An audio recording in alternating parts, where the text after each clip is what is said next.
Ah non les gars, je suis désolé, hein. Je suis vraiment quelqu'un de faible, mais là je vous avoue, je commence à tomber amoureux d'elle. Je commence vraiment à tomber amoureux d'elle, de cette équipe de l'Olympique Lyonnais, version Pierre Sage, hein, franchement, je commence à tomber amoureux. Je suis faible, je suis vraiment désolé.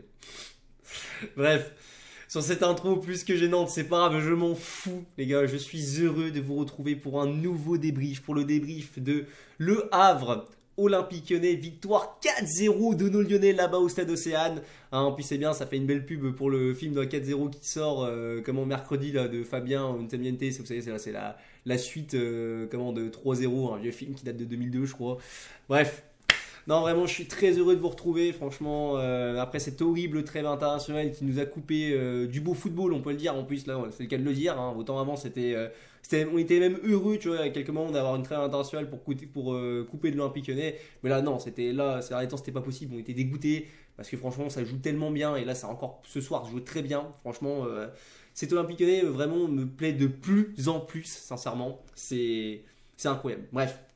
Je m'attarde pas, on passe tout de suite au débrief avec aussi les compos. Donc Pierre Sage qui a choisi du coup de jouer dans un 4-3-3, hein, c'était pas un 4-5-1, enfin ouais non un 4-2-3-1 comme on a pu jouer dernièrement.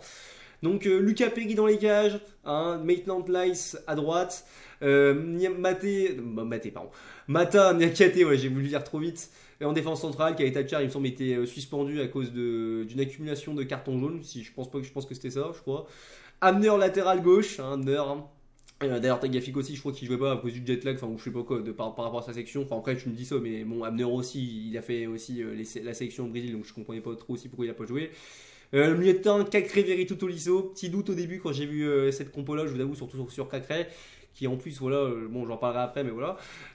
Donc, Cherki qui jouait, je crois, à droite ou à gauche, je sais plus. Puis t'avais, je pense que oui, non, c'était Cherki à droite. Après, tu avais Lacazette en numéro 9 et Fofana, voilà, ailier gauche. Enfin bref, t'as compris. Bon, écoutez, ce match qui concrètement, voilà, notamment sur cette première période, est une période complètement dominée par nos Lyonnais. Franchement, de bout en bout, je crois qu'à un moment donné, on avait 75% de possession. On a clairement, voilà, du coup, la possession du ballon, mais surtout, on a vraiment la domination. Quoi. C'est vraiment, on les a dominés. Franchement, on les a pas laissés respirer. T'as l'impression qu'ils arrivent à rien faire en face. Voilà, alors c'est marrant parce qu'on avait beaucoup la possession, parfois une possession qui je dirais pas était stérile, mais qui n'était pas assez, comment je pourrais dire, entreprenante. C'est-à-dire que moi je trouve qu'on avait beaucoup la possession, des fois on essayait un peu trop de contourner le bloc et on tentait pas assez, hein, malgré que notre premier but ça sort sur comment, une action de, du coup c'est un but de Hamner sur un centre de Maitland Nice qui est repoussé par un joueur à vrai. Hamner qui se pose pas de questions, qui se dit je vais tenter ma chance, je fais une belle reprise de volée. Alors il a aussi un peu de réussite que le gardien Havrais voilà, se trouve complètement sous l'action. Mais bien joué garçon, et ça fait du bien, tu vois, aussi d'avoir des fois ce genre d'action, ce genre de prise de risque, tu vois, qui amène quelque chose au final, tu vois. Ça peut amener quelque chose, c'est bien. Vraiment la reprise est parfaite en plus, franchement, il plaque bien son pied, le ballon est bien plaqué au sol. Voilà, le gardien il peut faire quelque chose, mais il le fait pas. Heureusement pour nous, on mène 1-0 et c'est mérité hein, au vu du match qu'on fait. Je vous dis, on n'a pas forcément beaucoup d'occasions franches. Alors, on a quelques occasions, notamment à un moment donné, Cherki qui aurait pu te faire une passe décisive, là, coup du foulard. Putain, c'est dommage que la Lacazette n'arrive pas bien à la smatcher cette balle parce que franchement, ça a été un très beau but. Mais non, franchement, c'était vraiment plaisant pour première période où vraiment on les a complètement tués. Enfin, le match en entier globalement a été plaisant, pardon. Mais franchement, ouais, première mi-temps, ils respirent pas, on les atomise, hein, ils arrivent à rien faire. Ils ont quand même quelques actions en contre, voilà, parce qu'ils arrivent à jouer un peu la transition. En même temps, c'est normal quand tu as un jeu de possession, tu es beaucoup plus exposé à ça, c'est logique, j'ai envie de te dire. Mais bon, on a su bien négocier ça. Pour moi, ils n'ont jamais réellement été dangereux dans le match. Franchement, sincèrement, je n'ai pas été inquiété longtemps. Si ce n'est, en fait, je suis un menteur, du moins en première période, si ce n'est en début de seconde mi-temps. Où là, par contre, je vais pas te mentir, le début de seconde mi-temps, c'était assez inquiétant. On va pas se mentir, au début, on s'est dit, ah ouais, là, ils se réveillent quand même un peu. Ils étaient beaucoup plus voilà, entreprenants. Ils jouaient beaucoup plus le pressing. Vraiment, ils allaient vite sur nous, sur le porteur de ballon, pour vraiment voilà, essayer d'éviter qu'on combine, qu'on puisse voilà, posséder ce ballon. Bon. Ça a plutôt bien marché sur les 10 premières minutes à peu près. Mais c'était sans compter sur justement aussi notre jeu de transition. Et ça c'est aussi important les gars de voir ça aussi. C'est que cet Olympique Lyonnais est aussi bien capable de jouer en possession. C'est complètement pour moi le style qu'on privilégie. Qui est le plus on va dire redondant ces derniers temps. Mais on est aussi capable et ça c'est bien aussi. Tu vois c'est vraiment ça me donne de la confiance pour la suite aussi tu vois. De voir que cet Olympique Lyonnais il est capable aussi de jouer en contre. Qui sait aussi jouer en se faisant un peu dominer parfois. Et ça peut être, et ça c'est vraiment bien pour la suite. Après c'est que le Havre en face je suis d'accord.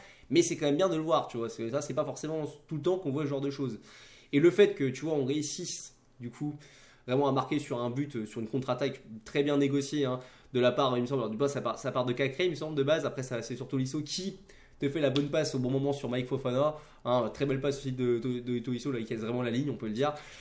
Sur Mike Fofana qui te sort un de ses rushs solitaires, mon dieu. Mais le sang-froid de ce gamin, franchement, ce gamin, pour moi, c'est titulaire indiscutable tout de suite. Alors, il est clair que s'il continue à ce niveau-là, on va pas se mentir, je pense pas dès cet hiver, mais par contre, je pense que dès l'été prochain, il sera plus chez nous. On va pas se mentir, il est juste trop fort. Là, pour l'instant, pour la Ligue 1 actuellement, du moins, après, on va voir ce que ça a donné sur le reste de la saison. Mais actuellement, au moment voilà, où je vous parle, il est trop fort. Franchement, il est vraiment trop fort. Je vais en parler après dans les tops, mais franchement, le but qu'il marque là, en dribblant le gardien, il atomise le défenseur. Il lui met une vitesse, déjà, c'est incroyable la vitesse qu'il a mis. J'ai l'impression de revoir Kylian Mbappé au début, à ses débuts, tu vois, quand il jouait. Pas le Mbappé qu'on a actuellement, mais l'ancien Mbappé, tu vois, quand il joue à Monaco. Il arrive, il met une vitesse. Et en plus, il a vraiment le sang-froid de réussir à dribbler le gardien, qui est pas très bon. D'ailleurs, je trouve qu'il a un but assez, voilà, sortie assez bizarre. Enfin, voilà quoi. Il dribble bien le gardien, le sang-froid, il n'a plus qu'à la placer, le but est vide. 2-0, tu te dis, bon bah là c'est bien. Là, franchement, t'as plus beaucoup d'inquiétude. Mais malgré tout, tu vois, on voit qu'après, cet Olympique Lyonnais continue quand même d'attaquer, continue quand même à essayer de jouer. C'est ça que j'aime bien aussi, c'est qu'il y a une certaine exigence, hein, voilà, de la part de Pierre Sage sur ses joueurs. On voit vraiment qu'il a une emprise sur ce groupe. C'est ça qui est bien, franchement. En plus, il essaie vraiment de donner du temps un peu à tout le monde, tu vois. Bon, il fait jouer Cacré, moi j'aime pas Cacré, je vous le dis, moi, même son match ce soir, bon. C'est pas un match Simon, mais il y a des moments donnés, notamment en première mi-temps, il te rate un ballon là, qui est remis par Mata ou MN, enfin mettant de là, il s'est compris, où il la met totalement dessus, je sais pas, même des fois il y avait des pertes de ballon, il se faisait bouger, enfin t'as capté.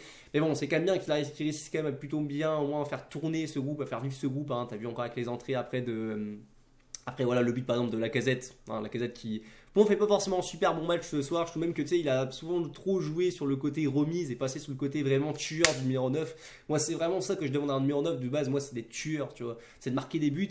Après ça me dérange pas aussi qu'il dans certaines phases de jeu il joue vraiment voilà en termes de point de fixation, c'est-à-dire c'est ce genre qui va un peu tu vois redistribuer les ballons aux ailiers ou même au milieu de terrain pour tenter des frappes, tout ce que tu veux, enfin bref, pour construire le jeu quoi. Mais il faut vraiment qu'il soit dans ce cas-là vraiment impérial, qu'il sache bien le faire. Et des fois, c'est pas tout le temps parfait de la part de Lacazette. Mais bon, c'est pas grave non plus, tu vois, il est pas non plus catastrophique. Il marque quand même son but sur une galette de Cherki. Enfin, voilà, pareil, il a plus qu'à la pousser au fond, tu vois, Lacazette. C'est quand même bien de marquer pour lui, ça continue pour la confiance. C'est un peu dommage par exemple pour Mikotadze qui est rentré après, alors qui fait quand même du coup qui est crédité du coup d'une passe décisive hein, sur ce but de Benrahma. Voilà, d'ailleurs il fait une remise qui est pas facile à mettre. Hein, franchement, le ballon qu'il remet sur Benrahma, il est magnifique aussi. Franchement, Benrahma après qui du coup passe devant le défenseur qui a la placé du plat du pied. Et voilà, comme je dis, le gardien pareil, je le trouve vraiment pas bon. Enfin, je sais pas, moi, dites-moi ce que vous en pensez s'il y a des supporters à vrai. Moi, je l'ai pas trouvé bon votre goal. Bref, il la place bien, 4-0, que demander de plus. Franchement, que demander de plus. Vraiment, j'ai rien d'autre à vous dire sur ce débrief après ça, parce que concrètement, voilà, on a vu du jeu. C'est simple, on a vu du jeu. Comment on est plus heureux que ça? On a vu du jeu. On a vu une équipe quand même si en première mi-temps on a peut-être un peu vendangé. Bon, en deuxième mi-temps ça s'est bien rattrapé. On a été tueur après. Je trouve qu'on a vraiment su convertir nos occasions. On voit de plus en plus de belles choses dans l'aspect aussi individuel aussi des joueurs. Voilà, même Granit Cherki, il est sur une continuité. J'espère que ça va continuer le plus longtemps possible. Il ratera sûrement peut-être à l'avenir des matchs. Parce que bon, j'espère pas non plus trop non plus que ça va arriver souvent. Mais bon, c'est pas grave s'il rate 2-3 matchs. Si globalement son niveau moyen il est à ce qu'on voit actuellement, ça va être pépite, pareil pour Malik Fofana. On espère peut-être un peu plus de confiance de la part de nos buteurs, Lacazette et Mikotadze qui sont vraiment plus impériales. Les milieux de terrain, ça va être aussi intéressant aussi. Tolisso qui fait un bon match. Enfin, bref, je passais même d'ailleurs au top et au flop maintenant. Les tops, bah écoutez, comme j'ai dit, moi j'ai envie de mettre toujours Malik Fofana parce que Malik Fofana, même si en première mi-temps c'était assez, voilà, comment dire, c'était pas forcément incroyable. Je trouve que l'action qu'il fait sur le deuxième but, en fait, ça te débloque complètement le match, entre guillemets. C'est-à-dire que vraiment, t'es dans un temps faible, dans un temps vraiment où tu souffres un peu tu vois, du côté lyonnais. Et il arrive à être dans le parfait tempo, tu vois, à faire la parfaite prise de balle, le parfait dribble, enfin tout ce que tu veux, quoi. Donc, ouais, franchement, avec Fofana, j'aime beaucoup. Cherki aussi, c'est encore un très gros match de sa part. J'ai beaucoup aimé le match de Cherki. En fait, j'ai aimé beaucoup de gens, globalement, de ce soir. Parce que c'est pareil aussi, j'ai oublié de préciser, mais aussi. Encore un clean sheet, ça c'est bien aussi, tu vois. Du coup, on prend de la confiance, c'est-à-dire que vraiment, ça installe aussi une certaine confiance dans la défense et pour le gardien de but aussi, tu vois. C'est bien, vraiment, ce match-là, il n'y a pas d'aspect trop négatif à en tirer. En fait, au final, c'est vrai que je te fais des tops, mais au final, les flops, qu'est-ce que j'ai vraiment comme flop à faire? Je sais pas, tu vois. Peut-être des fois l'arbitre que je trouvais un petit peu peut-être défaut dans le sens où il mettait un peu des cartons jaunes un peu trop facilement. Après il a quand même su gérer son match, je trouve que l'arbitre n'a pas fait un match dégueulasse personnellement, je trouve. Par contre, même s'il y a peut-être une main après de Matod qui aurait pu donner un penalty, je sais pas trop voilà, comment il l'a interprété. Moi personnellement je trouve que c'était assez compliqué de siffler penalty là-dessus, mais bon, voilà, chacun aura son avis. Je pense pas que ça fera polémique non plus, enfin, j'espère pas. Mais en flop, c'est vrai que j'ai pas beaucoup de joueurs de flop. Si c'était, je dis, en vrai, c'est la manière de dire ça parce que j'ai l'impression vraiment qu'on fait une fixette sur ce mec, qu'on l'a vraiment dans le cadre, enfin dans le viseur si tu préfères. Et moi, Maxence Cacré, les gars, il y a des moments où je dis, des fois, j'ai quand même tendance à penser qu'il fait des petites erreurs qui peuvent te coûter cher. C'est vrai que c'est que le Havre en face, mais des fois, je trouve qu'il est pas juste. Et ça, c'est problématique. Donc, ouais, il y aurait vraiment que ça comme point négatif que j'aurais à se donner de ce match. Donc écoutez, rien d'autre à vous dire sur ce débrief, hein, je vais pas m'attarder plus. Comme je vous dis, je suis content, je pense que les supporters de l'Olympique Lyonnais actuellement on est content. Cette victoire c'est bien, ça permet de remonter au classement, on va voir ce que les autres concurrents vont faire. On espère une petite défaite ou voilà un petit nul de Marseille ce soir pour essayer aussi de voir de pouvoir recoller. Et une match nul entre Monaco et Lille, c'est bien, franchement, il faut qu'on continue à enchaîner. En plus on a vraiment des matchs assez abordables en Ligue 1, après on a OCR, on a les Verts, on a hâte de voir d'ailleurs, on a hâte de voir ce derby, le retour du derby. Après il va y avoir les matchs de Coupe d'Europe qui là, du coup il y en a un jeudi face à Bekistas, je sais pas comment ça se dit, je suis désolé, Bekistas, je crois que ça se dit comme ça, où là il faudra par contre forcément être beaucoup plus concentré, même si c'est à domicile, ça sera un gros client quand même, hein, c'est pas mauvais du tout. Donc ouais, il faudra qu'on zone à fond, j'espère qu'on va bien jouer aussi, qu'on va bien réussir à gérer voilà, la transition entre les matchs de Ligue 1 et les matchs de Coupe d'Europe. Il faut vraiment prendre le plus de points possible. Si on continue sur cette dynamique-là, et puis après on verra pour la suite. Voilà. J'ai rien à vous dire sur ce débrief, n'hésitez pas à donner votre avis, que ce soit en pouce bleu ou en pouce rouge. Hein, voilà, n'hésitez pas aussi à lâcher un commentaire si vous êtes content de ce match, que ce que vous avez pensé de ce match, que ce soit supporters lyonnais, Havrais, tous les supporters, tout ce que tu veux, enfin de n'importe quel club. Tant que c'est dans le respect, il n'y a pas de souci. Et puis voilà. C'est tout ce que j'ai à vous dire sur ce débrief. Et on se retrouve du coup à la prochaine pour un prochain débrief, donc notamment le débrief, je pense, face à voilà, Bekistas. Et puis voilà, allez, à plus les amis, allez l'OL.